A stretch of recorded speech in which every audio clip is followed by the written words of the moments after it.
കൊച്ചിയിൽ നടന്ന നിക്ഷേപ സംഗമത്തിൽ UDF വളരെ പോസിറ്റീവായൊരു സ്റ്റാൻഡാണ് സ്വീകരിച്ചത്. കേരളത്തിൽ നിക്ഷേപം വരുന്നതിന് ഞങ്ങളെതിരല്ല. പ്രതിപക്ഷ നേതാവും VD സതീശനും ഉപനേതാവ് ശ്രീ കുഞ്ഞാലിക്കുട്ടിയും ആ നിക്ഷേപ സംഗമത്തിൽ പങ്കെടുത്തത് തന്നെ അങ്ങനെ ഒരു മെസ്സേജ് നൽകാൻ വേണ്ടിയാണ്. ഞങ്ങൾ നിക്ഷേപ സംഗമം നടത്തിയപ്പോൾ ഇടതുപക്ഷ മുന്നണി എടുത്ത സമീപനം തികച്ചും വ്യത്യസ്തമായിരുന്നു. നിക്ഷേപകരെ കേരളത്തിൽ നിന്ന് ഓടിക്കുന്ന നിലപാടായിരുന്നു അവർ സ്വീകരിച്ചത്. പക്ഷേ കേരളത്തിലെ ചെറുപ്പക്കാർക്ക് തൊഴിൽ കിട്ടണം, വിദേശത്ത് പോയി ജോലി തേടുന്ന അവസ്ഥാവിശേഷം ഒഴിവാക്കണം. അതുകൊണ്ട് കേരളത്തിലേക്ക് ആര് നിക്ഷേപവുമായി വന്നാലും അവരെ സ്വാഗതം ചെയ്യണമെന്നാണ് UDFന്റെയും കോൺഗ്രസിന്റെയും നിലപാട്. പക്ഷെ ഇവിടെ ഒരു പ്രധാനപ്പെട്ട ചോദ്യം ഉയരുന്നത്, കഴിഞ്ഞ 8 വർഷക്കാലമായി കേരളത്തിൽ എന്ത് നിക്ഷേപം ഉണ്ടായി? ഒന്നാം പിണറായി ഗവൺമെന്റ് കാലത്ത് EP ജയരാജൻ വ്യവസായ മന്ത്രി ആയിരിക്കുമ്പോൾ അസന്റ് എന്ന് പറഞ്ഞ ഒരു പരിപാടി ഇതേ സ്ഥലത്ത് വെച്ച് നടത്തുകയുണ്ടായി. അന്നും കോടിക്കണക്കിന് രൂപയുടെ MOU ഒപ്പിട്ടു.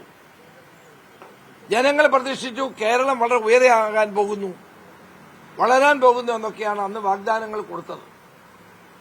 അസന്റിൽ പ്രഖ്യാപിച്ച ഒരു പരിപാടിയും ഒരു വികസന പ്രവർത്തനവും ഇവിടെ നടന്നില്ല എന്നുള്ളതാണ് സത്യം.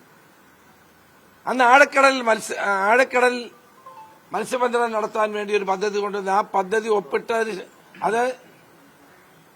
അതുമായി ബന്ധപ്പെട്ട വിവാദങ്ങൾ ഞാൻ അന്ന് ഉയർത്തിക്കൊണ്ടുവന്നപ്പോൾ അത് പിൻവലിച്ചു പോകേണ്ടി വന്നു. അന്നത്തെ നിക്ഷേപ സംഗമത്തിൽ ഒരു പ്രത്യേകവും അതിന് ശേഷം ഒരു വ്യവസായ സംരംഭവും കേരളത്തിൽ അതിന്റെ പേരിൽ ആരംഭിച്ചിട്ടില്ല. അപ്പൊ ഞങ്ങൾക്ക് പറയാനുള്ളത്, ഇപ്പൊ കോടിക്കണക്കിന് രൂപയുടെ വാഗ്ദാനങ്ങൾ ആളുകൾ നൽകുന്നു, MOU ഒപ്പിടുന്നു. ഏതെല്ലാം MOU ഒപ്പിട്ടത് നമുക്കറിയില്ല, പത്രവാർത്തകളിലൂടെ അറിയുന്നത്. ഈ കഴിഞ്ഞ 8 വർഷവും ഒരു വികസനവും കൊണ്ടുവരാത്തൊരു ഗവൺമെന്റാണിതെന്ന് എല്ലാവർക്കും അറിയാം. അപ്പോൾ ഈ ഗവൺമെന്റിന്റെ കാലാവധി തീരാൻ 1 വർഷം മാത്രം ബാക്കിയുള്ളപ്പോൾ ഇത്തരമൊരു നിക്ഷേപ സംഗമം നടത്തുന്നതിലെ ആത്മാർത്ഥതയെ ജനങ്ങൾക്ക് സംശയമുണ്ട്. ഇത് ഈ പദ്ധതികൾ നടപ്പാക്കാനാണ് എന്നുള്ള വിശ്വാസം ജനങ്ങൾക്കില്ല. അതിന്റെ കാരണം അസന്റ് നടപ്പാക്കിയ ഒപ്പിട്ട MOU ഒന്നും നടക്കാതെ പോയതാണ്. അതുകൊണ്ട് ഗവൺമെന്റ് ചെയ്യേണ്ടത് ഈ ഒപ്പിട്ട MOUകൾ നടപ്പാക്കാനുള്ള നടപടിയാണ് ഉണ്ടാകേണ്ടത്. അല്ലാണ്ട് ഇതൊരു തെരഞ്ഞെടുപ്പ് സ്റ്റണ്ടായി ഇതിനെ മാറ്റുന്നതിനോട് ഞങ്ങൾക്ക് യോജിപ്പില്ല.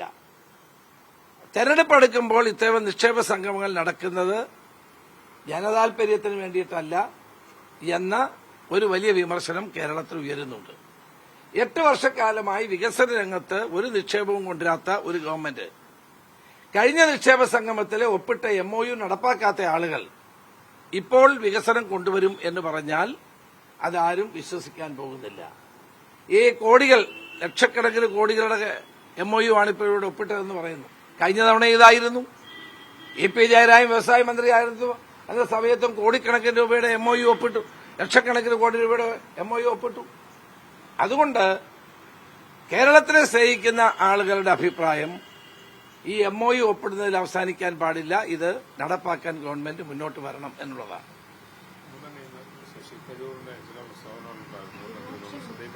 ഞാൻ മനസ്സിലാക്കിയത് രാഹുൽ ഗാന്ധിയെ കാണുന്നതിന് മുമ്പാണ് അദ്ദേഹം ഈ ഇന്റർവ്യൂ കൊടുത്തത് എന്നാണ്.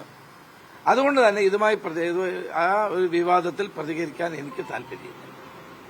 കേരളത്തിലൊരു നേതൃത്വമില്ല എന്നുള്ള തരത്തിലാണ് അദ്ദേഹം സംസാരിക്കുന്നത്. അല്ല, അതൊക്കെ അദ്ദേഹം രാഹുൽ ഗാന്ധിയെ കാണുന്നതിന് മുമ്പ് കൊടുത്ത ഇന്റർവ്യൂ ആയിട്ടാണ് എനിക്ക് മനസ്സിലാവുന്നത്. ഏതായാലും അത് ഒരു വിവാദമാക്കാനോ അതുമായി ബന്ധപ്പെട്ട ഒരു വിവാദത്തിനോ ഞാൻ തയ്യാറാണ്. അത് ഞാൻ KPCC പ്രസിഡന്റായിരുന്ന കാലത്ത് അത് UN-ൽ നിന്ന് വിട്ടുവന്ന സന്ദർഭത്തിൽ ശരിയാണ്, ഞാൻ അദ്ദേഹത്തോട് പാർട്ടി ചേരണമെന്നും ഞാൻ അന്ന് പാലക്കാടാണ് സജസ്റ്റ് ചെയ്തത്, പാലക്കാട് നിൽക്കണമെന്നും ഒക്കെ ഞാൻ അന്ന് അദ്ദേഹത്തോട് പറഞ്ഞെന്നുള്ളത് സത്യമാണ്. അത് ശരിയാണ്, അത് അദ്ദേഹം പറഞ്ഞ കാര്യം 100% ശരിയാണ്. ഒരു പാർട്ടിക്ക് അത് അദ്ദേഹത്തെ പോലെ ആൾ വരുന്നത് നല്ലതാണ് എന്നുള്ള വിശ്വാസത്തിന്റെ അടിസ്ഥാനത്തിൽ ഞാൻ അന്ന് അത് അദ്ദേഹത്തെ ക്ഷണിച്ചു എന്നുള്ളത് സത്യമാണ്. അത് ഞാനിവിടെ കോൺഗ്രസിന്റെ അന്ന് KPCC പ്രസിഡന്റ് ആയിരുന്നപ്പോൾ എറണാകുളത്ത് നടന്ന KPCCയുടെ സമ്പൂർണ്ണ സമ്മേളനത്തിൽ അദ്ദേഹത്തെ പ്രത്യേകം പാർട്ടി അംഗമല്ലാതായിട്ട് കൂടി ഞാൻ അദ്ദേഹത്തെ സോണിയാഗാന്ധിയുടെ പങ്കെടുത്ത ആ വേദിയിൽ അദ്ദേഹത്തെ ഇരുത്തി അങ്ങനെ അദ്ദേഹം പാർട്ടിയിലേക്ക് വരികയാണ് ചെയ്തത്. അതുകൊണ്ടൊന്നും തെറ്റൊന്നുമില്ല. അല്ല, അതുകൊണ്ടാണല്ലോ അദ്ദേഹത്തെ 4 തവണ കോൺഗ്രസ് MP ആക്കിയതും അദ്ദേഹത്തെ കേന്ദ്രമന്ത്രിയാക്കിയതും 10 വർഷമായി കോൺഗ്രസിന് കിട്ടുന്ന 4 സ്ഥിര സമിതി അംഗങ്ങളിൽ ഒരാളാക്കിയതൊക്കെ അതുകൊണ്ടല്ലേ. പക്ഷെ അദ്ദേഹവുമായി ബന്ധപ്പെട്ട ഒരു വിവാദത്തിന് ഞാൻ തയ്യാറല്ല.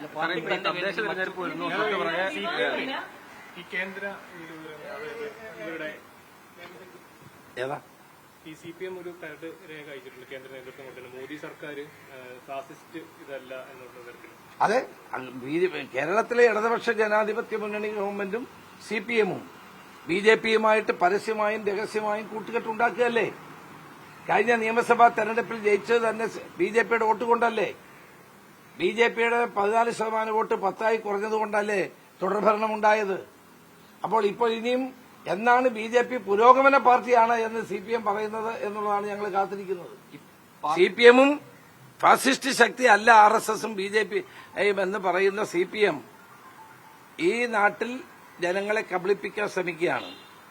ഫാസിസ്റ്റ് ശൈലിയിൽ പ്രവർത്തിക്കുന്ന RSS-നെയും BJP-യെയും അവർ വെള്ളപൂശാൻ ശ്രമിക്കുന്നത് വരാൻ പോകുന്ന തെരഞ്ഞെടുപ്പിനെ കൂടി നോക്കിക്കണ്ടുകൊണ്ടാണ് എന്നാണ് ഞങ്ങളുടെ സംശയം. ഈ തെരഞ്ഞെടുപ്പ് അടുത്തിരിക്കുകയാണ് തരൂർ മുന്നറിയിപ്പ് നൽകുന്നത്. പാർട്ടി തന്നെ വേണമെങ്കിൽ മറ്റു വഴികളുണ്ടെന്നത്. അല്ല, അതിനെപ്പറ്റി ഒന്നും എനിക്ക് പറയാം. ഞാൻ പറഞ്ഞല്ലോ, രാഹുൽ ഗാന്ധി കണ്ടതിന് ശേഷമുള്ള അദ്ദേഹം കാണുന്നതിന് മുമ്പാണ് ഈ പ്രതികരണം ഉണ്ടായത്. ഈ ലേഖനം ഏതായാലും അതുമായി ബന്ധപ്പെട്ട ഒരു വിവാദം ഈ അഭിമുഖത്തിൽ ശ്രീ ശശി തരൂരുമായി ബന്ധപ്പെട്ട ഒരു വിവാദത്തിൽ ഞാൻ പ്രതികരിക്കുന്നില്ല.